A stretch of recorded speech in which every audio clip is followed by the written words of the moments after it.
बिस्मिल्लाहिर्रहमानिर्रहीम नहमदुहु व नसल्ली व नसल्लिमु अला रसूलिहिल करीम अम्मा बाद। मोहतरम नाज़रीन, आजकल आप देख रहे हैं कि मिर्ज़ा मोहम्मद अली इंजीनियर जेल में, उसके हवाले से बहुत सारी बातें हो रही हैं। कुछ लोग ऐसे हैं कि जो उसकी हिमायत में खड़े हो गए और कुछ लोग ऐसे हैं कि जो अपनी शरई जिम्मेदारी निभाते हुए उसके ख़िलाफ़ कैंपेन चला रहे हैं और उनकी ईमानी और शरई मजबूरी है कि वो उसके ख़िलाफ़ बात कर रहे हैं और करनी भी चाहिए। लेकिन यहाँ पर एक बड़ी अहम बात है, मेरा ये ख्याल आप इसकी तईद करेंगे कि जिस बंदे को शरीयत के बारे में नहीं पता वो अपनी राय क्यों देता है शरीयत के बारे में। बहुत सारे साफ़ी हज़रात जिन्हें दीन के अलिफ बे का नहीं पता, वो क्यों इस तरह के मामलात में आकर अपनी राय शरीयत के लिहाज से दे रहे हैं। आपका जो काम है भाई वो करें। उनमें से एक जो शेर फरिश्त नाम है इरशाद भट्टी साहब है कि जब भी वो लोगों के सामने आते हैं तो वो यही कहानी सुनाते हैं कि ये कैसे हो सकता है कि वो गुस्ताखी करें, ये कैसे हो सकता है कि वो बात करें कि जो हर प्रोग्राम में कहते हैं मेरे नबी सा है ही कोई नहीं, तो ये कैसे हो सकता है वो गुस्ताखी करें। तो मेरा मशवरा ये है कि भट्टी साहब अपनी फील्ड में रहें, अपना काम करें। यह आपका काम नहीं है। उलमा काम कर रहे हैं, उलमा अपनी जिम्मेदारी निभा रहे हैं और उलमा को कोई ज़ाती दुश्मनी नहीं है उसके साथ। आप जो बार बार कहते हैं कि वो खुद नहीं कह रहा था, वो किसी की तरफ से हिकायत कर रहा था, तो उसका जो जुमला है वो पता क्या था कि 2 अरब क्रिश्चियंस नबी सलाम के बारे में माज़अल्लाह, वो लफ्ज़ मैं नहीं बोलूँगा जो उसने बोला, वो मानते हैं। मेरा आपसे सवाल है कि वो 2 अरब क्रिश्चियंस की आप गारंटी दे सकते हैं कि वो सारे यही लफ्ज़ मानते हैं? और अगर बात नफी में है तो जिसने नहीं कहा उसकी जानिब से अगर ये जेल में कह रहा है तो फिर तो ये खुद जिम्मेदार है अपनी बात करने का। और आप कहते हैं वो किसी की तरफ से कह रहा था, तो मैं चंद जुमले आपके लिए बोलता हूं, आपने उन पर गौर करना है। पहला जुमला मेरा यह है, तमाम सहाफ़ी बरादरी इरशाद भट्टी साहब को लिफाफा खोर सहाफ़ी मानती है, नाराज नहीं होना। तमाम मजहबी लोग इरशाद भट्टी को दज्जाल मानते हैं, नाराज नहीं होना। तमाम मुस्लिम लीगी इरशाद भट्टी को यूथिया मानते हैं, नाराज नहीं होना।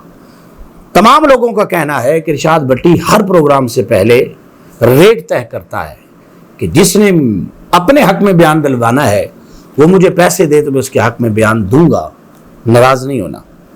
अक्सरियत पाकिस्तानियों की इरशाद भट्टी को कज़्ज़ाब मानती है, इल्मी हल्के इरशाद भट्टी को जाहिल मानते हैं।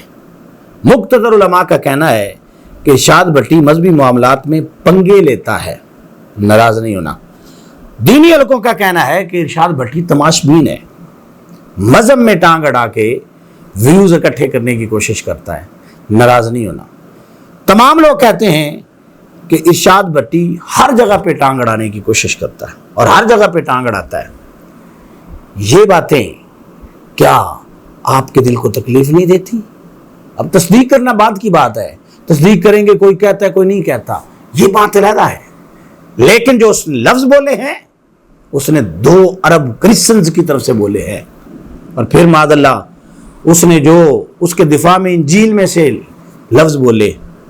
तो मैं आपसे सवाल करता हूं, आपको तो पता नहीं लेकिन समझाने की कोशिश कर रहा हूं कि सच्ची इंजील जिसके अंदर तारीफ ना हुई हो, आप समझते हैं कि उस इंजील में हज़रत ईसा अलैहिस्सलाम हमारे नबी अलैहिस्सलाम के बारे में कोई बात कह सकते हैं कि जो खुद कह रहे हैं मुबश्शिरन बिरसूल याती मिन बाद इस्मुहु अहमद, कि मेरे बाद मोहम्मद तशरीफ लाने वाले जिनका नाम अहमद होगा, कुरान कहता है।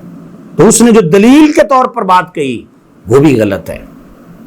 और आखिर में मैं आपसे ये कहता हूं कि जिस शख्स को मुअय्यन वो करता उसके बारे में कि फलां शख्स ने ये कहा है, उस वक्त तो हिकायत करना जायज़ था। अगर मुअय्यन ना करें, किताब का नाम ना लें, शख्सियत का नाम ना लें और लफ्ज़ बोलें, तो تو نہ تو وہ کسی شخص کی طرف سے بولے جاتے ہیں، نہ وہ اس کتاب کی طرف سے بولے جاتے ہیں، وہ اس کا اپنا نقطہ نظر ہوتا ہے، اور یہ نقطہ نظر اس نے اپنا بیان کیا ہے، یہ کسی اور کا نہیں کیا۔ اس لیے آپ اس بھٹی میں آپ نہ اپنے ہاتھ پاؤں دیں، جل جائیں گے۔ یہ نبی علیہ السلام کی عزت کا مسئلہ ہے۔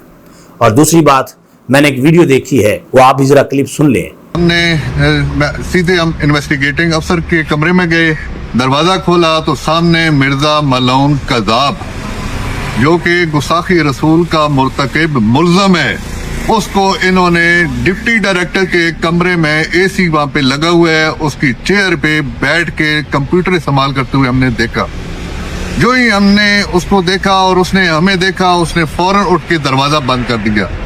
کہ وکلاء یہ کہہ رہے ہیں کہ ہم گئے دفتر کے اندر تو وہاں پہ کمپیوٹر استعمال کر رہا تھا محمد علی جیلمی۔ تو جو لوگ چاہے عدالت کے ہوں، چاہے وہ انتظامیہ کے لوگ ہوں، جیل کے لوگ ہوں، یا کسی بھی جگہ کے لوگ اس کو ریلیف دینے والے ہیں، ان کے بارے میں آج سے صدیوں پہلے جس شخصیت نے فتویٰ دیا تھا، شاہ عنایت قادری رحمۃ اللہ علیہ، جنہوں نے یہ بات لکھی اپنی کتاب کے اندر کہ لا یداہن سلطان نائبہ فی حکم قتلہ، کہ اگر کوئی بندہ گستاخ ثابت ہو جاتا ہے تو سلطان کو، جو بادشاہ ہے، اس کو اور اس کے نائب کو کبھی بھی اسے ریلیف نہیں دینا چاہیے۔ اگر وہ اسے ریلیف دیتا ہے تو جیسا گستاخ وہ ہوتا ہے ویسا گستاخ اسے ریلیف دینے والا ہوتا ہے۔ تو جتنے لوگ اسے ریلیف دینے کی کوشش عدالت میں کریں یا مختلف قسم کی جیلوں میں کریں یا مختلف قسم کے دفتروں میں کریں، وہ اپنے ایمان کی بھی ضرور فکر کریں۔ یہ کسی کی ذات کا مسئلہ نہیں، یہ میرے نبی علیہ السلام کی ذات کا مسئلہ ہے، یہ ان کی شان میں گستاخی کا مسئلہ ہے۔ اللہ تعالی ہم سب کو قرآن و سنت سمجھنے کی توفیق عطا فرمائے۔ وما علیہ الا البلاغ۔